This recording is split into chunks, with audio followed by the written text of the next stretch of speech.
Welcome to the Tech Egg. Don't get scrambled. Enjoy the video. You start by confirming the top piece is intact and noting any broken clips. This matters because reattachment depends on clip integrity. Once done, remove the battery cover if possible and set the Airpod stem on a soft cloth to avoid scratches. Make sure to clear dust from mating surfaces using compressed air or a microfiber swab. This improves adhesion and alignment.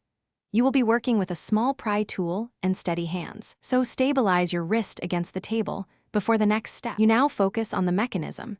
Carefully open the seam just enough to access the clip area because pushing too far risks dislodging the driver or mic. Once accessible, realign the plastic retaining tabs with tweezers so they nest cleanly. This is why you test fit before adding glue. Make sure the speaker mesh and pressure relief holes line up. Misalignment causes sound change. If clips are broken, prepare a minimal adhesive plan and keep excess away from ports and electronics. You finish by applying a very small bead of superglue gel to the clip contact points. Use gel to control flow. Once applied, press the top into place and hold or gently clamp for 5 to 10 minutes so the bond sets. Then, charge the case or AirPod for 10 to 15 minutes and test pairing and audio at low volume. If any sensors or sound are off, reopen and inspect flex cables and contacts. If clips are shattered or electronics damaged, replace the top or consult a professional repair service.